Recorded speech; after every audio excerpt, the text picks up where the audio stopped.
বাবা বাবা উঠো, মাম্মা কিন্তু পিটি দিবে। আমি গেলাম, তুমি থাকো। কি ঘুম থেকে উঠতে ইচ্ছা করে না? কয়টা বাজে? স্বপ্নে কারে দেখতেছিলাম? মাহফুজা ভাবিকে? আরে না, শুধুমাত্র তোমার জন্য আমার মেয়ের প্রত্যেকদিন স্কুলে যেতে দেরি হয়। অন্য কোথাও হলে তোমাকে অফিস থেকে বের করে দিত। তোমার বন্ধুর অফিস থেকে তোমার বন্ধু তোমাকে কিছু বলে না, এখনো চাকরিটা টিকে আছে। এভাবে লাইফ চলে না। নাদিয়া, পিওর মা, এই পিওর মা। হ্যাঁ কি রে, কি সমস্যা কি? সকাল সকাল এরকম সারের মতো করে চিল্লাইতেছো কেন? ওই কলে পানি নাই তো, দারোয়ানে বলো না একটু পানি ছাড়তে। ও সকাল বেলায় তোমার জ্বালায় যে একটু শান্তিতে কাজ করবো সেটারও কোনো উপায় না। হ্যালো জগলু ভাই। আকিব, বিদ্যুতের বিলটা কি দিয়েছিস? বাবা, বিদ্যুতের বিল তো ভুলে গেছি। আমার ওষুধটাও কিন্তু আনিস। ওষুধের কথা মনে হয় ভুলে গেছে, তাতে কিছুই মনে থাকে না। না না, তুমি তো বললা যে মার 2 দিনের ওষুধ আছে, এর জন্য আর আনি নাই। আজকে নিয়ে আসবো না। এত গাথারও ভাব কেন তোর? হ্যাঁ, চাকরিটা যে কিভাবে করিস আল্লাহই জানে। বন্ধুর কোম্পানি বলে বেঁচে গেছিস, তা না হলে কি যে হতো তোর। সেটাই বাবা, সামিউল ভাই আছে বলে আমরা এত ভালো আছি। উনি খুবই ভালো মানুষ। হ্যাঁ, ছেলেটা আসলেই ভালো। এত বড় কোম্পানির মালিক, ওকে দেখে কিন্তু বুঝেই যায়। আসসালামু আলাইকুম ভাবি। ওয়ালাইকুম আসসালাম। আপনি পানি পেয়েছেন? হ্যাঁ, পরে পাইছিলাম। আচ্ছা শুনেন, এখন থেকে যদি পানি না পান আমার বাসায় চলে আসবেন। আমার বাথরুমে বড় ড্রাম ভর্তি করে পানি ধরে রাখেন। জি, আপনার বাসায়। জোকস করছিলাম। আজকে কিন্তু ভাই আপনাকে অনেক হ্যান্ডসাম লাগছে। থ্যাংক ইউ ভাবি। বাবা তুমি এই আন্টির সাথে কথা বলছো কেন? না তোমাকে এই আন্টির সাথে কথা বলতে নিষেধ করেছে। দাঁড়াও, মামাকে নিতে আসলে আমি মামাকে সব বলে দিব। না না মা, আম্মাকে সব বলতে হয়? তাহলে আমাকে আইসক্রিম কিনে দাও। ওরে বাবা রে, নিজের বাপে ব্ল্যাকমেল করতেছস? ঠিক আছে, না দিতে চাইলে না, আমি মামাকে আমার সব বলে দিব। না না না না, ঠিক আছে, আপনার আইসক্রিম কিনা দিব আমি এখন। তাও ভালো, তোর মারে কিছু বলিস না। তোর মা জানতে পারলে আমার মাইটা তক্তা বানায় ফেলাবে। চল ভাই, একটা আইসক্রিম দেন তো। একটা না, দুইটা। 2টা কেন? না হলে কিন্তু মামাকে সব বলে দিব। আচ্ছা ভাই, 2টা আইসক্রিম দেন। আর একটা চিপ। আবার চিপস কেন? তাহলে কিন্তু আচ্ছা আচ্ছা, মাম্মাকে সব বলে দিবি, তাই তো? নে।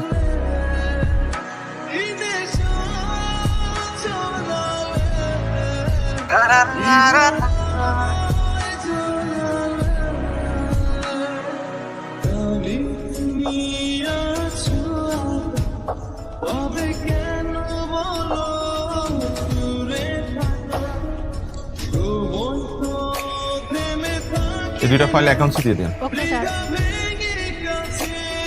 আসবো। আয় না বয়।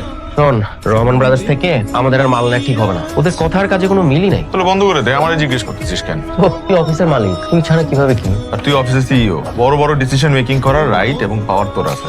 বলো। এই শোনো না, আসার সময় একটু কচুরমুখী নিয়ে এসো তো। মা না কচুরমুখী খাইতে চাইছে। আচ্ছা ঠিক আছে, নিয়ে আসবো। ওই দেখো তো ইলিশ মাছ পাওয়া যায় কিনা। মানে তোমার কাছে টাকা কি আছে? ইলিশের যে দাম। না, টাকা হবে, অসুবিধা নেই, আনবো। দোস্ত, একটা কথা বলি তোকে। বল। এই যে তুই এত বড় একটা কোম্পানির মালিক, কিন্তু বাসায় বলিস তুই একটা কর্মচারী। বিদেশে যাইস বলিস কোম্পানির ট্যুর, আবার রেস্টুরেন্টে গেলেও আমার নাম ভাঙাস। এত টাকার মালিক তুই, তারপরও লাইফটা মিডল ক্লাস মানুষদের মতো। এর কারণটা কি দোস্ত? কারণ আমার কাছে মনে হয় প্রাচুর্য মানুষের সুখ শান্তি কেড়ে নেয়। কিভাবে? তুই জানিস, আমার প্রতিটা সকাল শুরু হয় নাদিয়ার সাথে খুনসুটি দিয়ে। আমি যে খুব ঘুম কাতুরের লোক তা কিন্তু না। আমি ইচ্ছা করে দেরি করে ঘুম থেকে উঠি। আরো প্রতিদিন সকালবেলা এক একটা অভিনব পদ্ধতি বের করে আমাকে ঘুম থেকে ওঠানোর জন্য। এই যে আমার সকালটা শুরু হয় আমার ওয়াইফের সাথে দুষ্টু মিষ্টি খুনসুটি দিয়ে, যেটা কি সবার ভাগ্যে জোটে? এই যে আমাকে ফোন দিয়ে বললো কচুর মুখী নিয়ে আস। আবার ইলিশ আনার কথা বলার সময় একটু চিন্তা করছে যে ওর হাজবেন্ড ইলিশ কেনার সামর্থ্য রাখে কিনা। মানে এইটার পেছনে যে একটা দরদ না, এই দরদটা থাকবে না যখন ও জানতে পারবে যে আমি অনেক টাকার মালিক।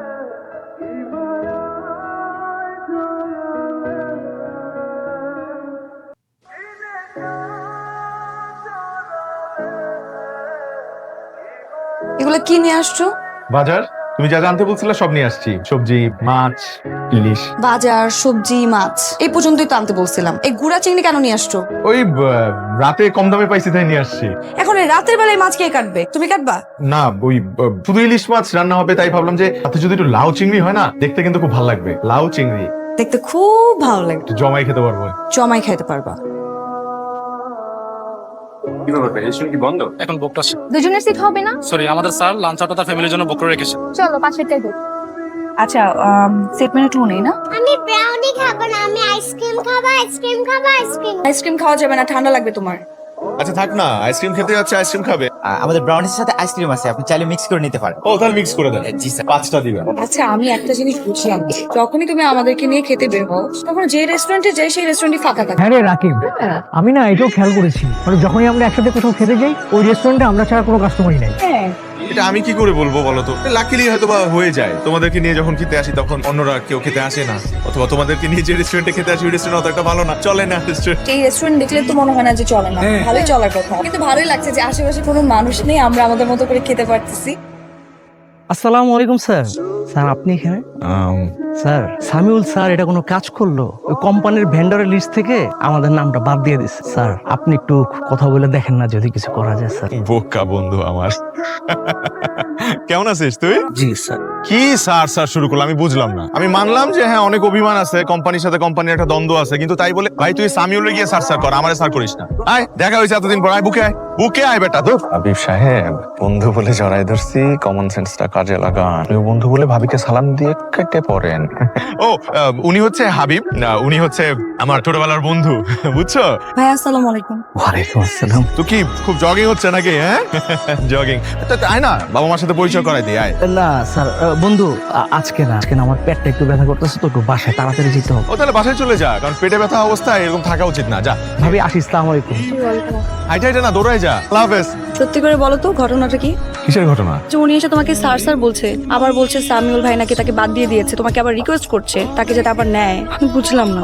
আমি পুরো ঘটনাটা বুঝাই বলতেছি তোমাকে। ওর কোম্পানির সাথে আমাদের কোম্পানির একটা ডিলিং ছিল, বুঝছো? ওরা আমাদেরকে র ম্যাটেরিয়াল সাপ্লাই করে, কিন্তু লাস্ট কয়েক মাস ওদের ম্যাটেরিয়ালস এর মধ্যে একটু ডিফেক্ট পাওয়া গেছে, তাই রাগ করে অভিমান করে সামিউল ওদের সাথে সব কন্ট্রাক্ট বাদ দিয়ে দিচ্ছে আর কি। এখন কি করবো দেখো, দেখা হয়েছে এতদিন পর, তারপরেও আমার বন্ধু তো, ছোটবেলার বন্ধু, খারাপ ব্যবহার তো করতে পারি না। রাখি এই লোকটা তোমার বন্ধু? হ্যাঁ। আমি কি চোখের মাথা খেয়ে ফেলেছি যে কিছু বুঝতে পারছি না?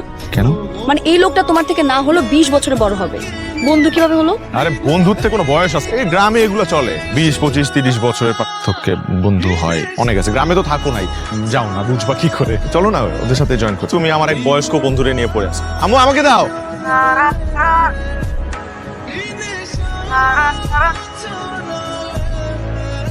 বিশ্বাস করেন ভাবি, হুবহু রাকিব ভাইয়ের মতো। রাকিব ভাইয়ের মতো কি? ওটাই রাকিব ভাই, একটু বিশ্বাস করেন। বিশ্বাস করবো আপনার কথা? কি বলতেছেন ভাবি? মানে একটা সুন্দরী রমণী এসে আমার হাজবেন্ডকে রাস্তায় দাঁড়িয়ে কোটটাই পরাই দিয়ে নিয়ে চলে গেল, মানে এত সহজ? গো, পুরুষ মানুষের কোনো বিশ্বাস নাই, এরা বাইরে এক ভিতরে আরেক। আচ্ছা শুনেন, আপনি কি রাকিব ভাইয়ের মোবাইলের পাসওয়ার্ড জানেন? না জানলে কোনো অসুবিধা নাই, জেনে নেবেন। তারপরে ফেসবুক মেসেঞ্জারে ঢুকে চেক করে দেখবেন, কিছু না কিছু আপনি নিশ্চয়ই পেয়ে যাবেন। কোনো বড় লোকের মেয়ে আপনার জামাইয়ের মাথা খাচ্ছে ভাবি, আমি একদম ভাবি আমার কি মনে হয় জানেন, আপনার না রাতের ঘুমটা একটু কম হয়েছে আর ভাবি এই জন্য উল্টাপাল্টা কথা বলতে। উল্টা পাল্টা না ভাবি, আমি নিজের চোখে তো অবিশ্বাস করতে পারি না।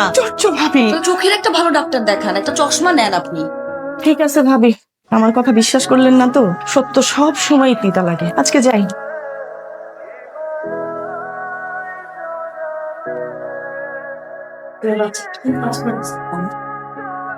কি করতেছো তুমি? কি কি করব? সাইলেন্ট করতেছি তোমার ফোন। তোমাকে না বলছি রাতে বেলা ফোন সাইলেন্ট করে রাখবা, উঠা যাবে তো না হলে ঘুম থেকে। খেয়ে শুনে কার কথা? ধরো ধরো।